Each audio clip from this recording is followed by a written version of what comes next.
So this has been long awaited. You guys have wanted third basemen for a while now, and that's what we're going to give you guys. Now make sure you go ahead and check out the community forum, because that's where I basically post the polls as to what you guys want next, as well as if we're doing a double upload, what the second video will be about. Now, if you're new here and if you're enjoying today's content, hit that like button, that subscribe button. Don't forget to follow me on all social medias at Blegman, and let's get into this.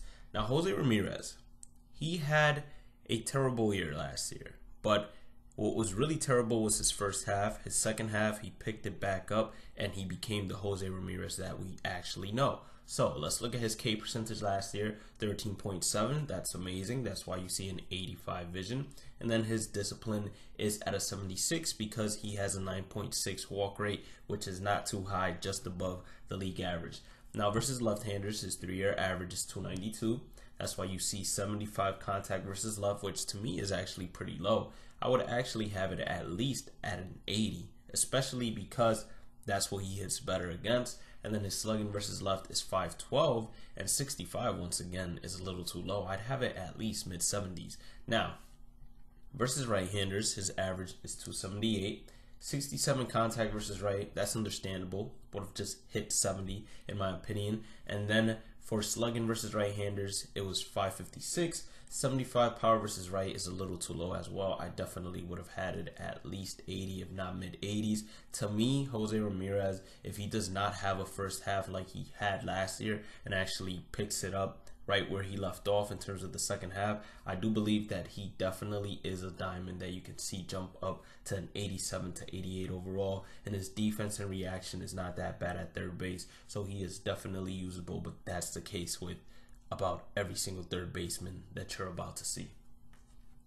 Now next up is Matt Chapman. Now Matt Chapman last year, his K percentage was 21.9, just below the league average, and his walk percentage was a 10.9, which is just above the league average. 54 vision makes sense, and then 78 discipline also makes sense. Now his 3-year averages against left-handers is 258, having 58 contact versus left, that makes sense 100%. And then his power versus left being a 79 when he only slugged 477 in the past 3 years against left-handers, that doesn't make sense. It should not be that high. It should be more towards the low 70s, if not into the 60s, to be honest with you. He should not have more power than Mookie Betts, let alone Tommy Pham. Then we go to his versus right attributes, and versus right-handers, his 3-year average is 257, so it's lower than his versus left, but apparently he has 5 extra points in his contact versus right as opposed to his contact versus left. That doesn't make too much sense. And then his power versus right is a 75. His slugging is 509. So I say 75 is, I want to say, just right on target when it comes to his slugging numbers, and then translating it to attributes. To me, he is a diamond shortstop no matter how you look at it, just based off of defense. But in terms of hitting, his numbers could get adjusted, and I would say he still remains an 85 overall. Let's go on now to Alex Bregman. Up next, we have Alex Bregman. So Alex Bregman K percentage last year was a 12%. It's going to be interesting, although I'll tell you this. In 2016, in just like 49 games, so it's not really a good sample size, he had nearly a 25% K percentage.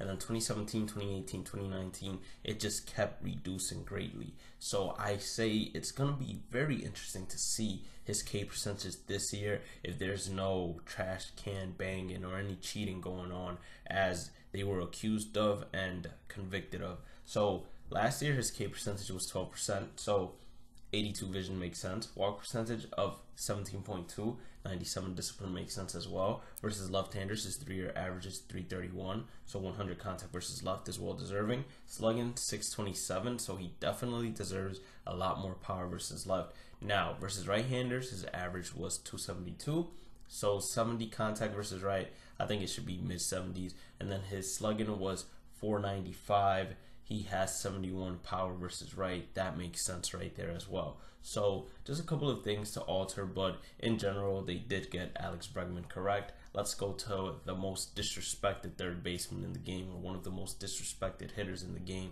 because he is severely underrated.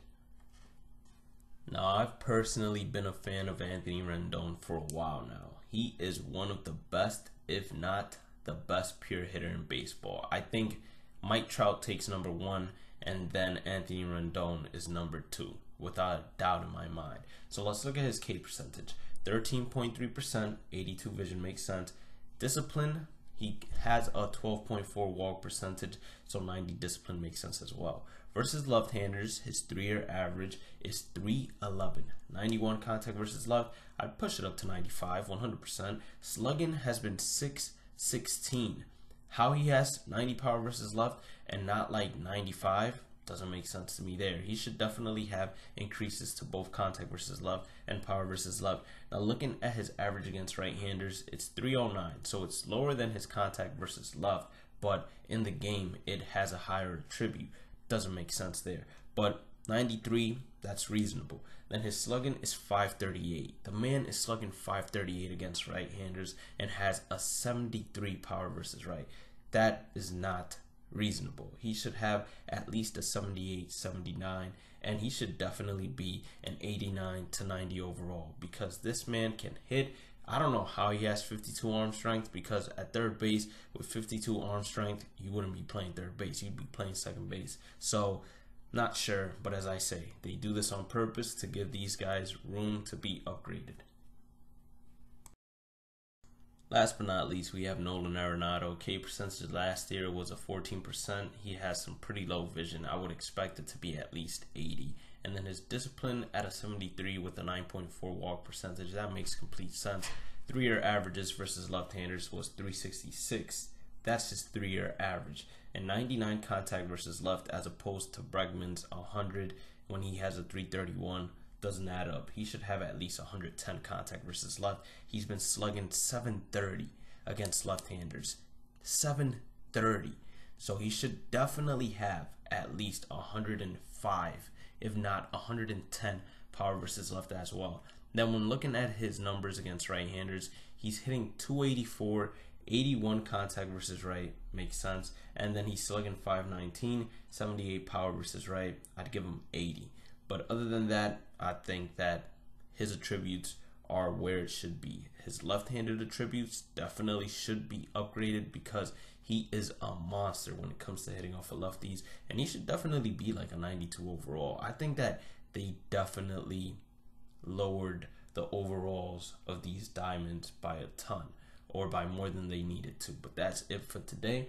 If you did end up enjoying today's video, make sure you guys hit that like button, red subscribe button. Don't forget to follow me on all social medias at BladeMiss. Have a blessed day and night. Stay positive, stay safe, stay blessed, and I'll catch you all in the next one. Peace out.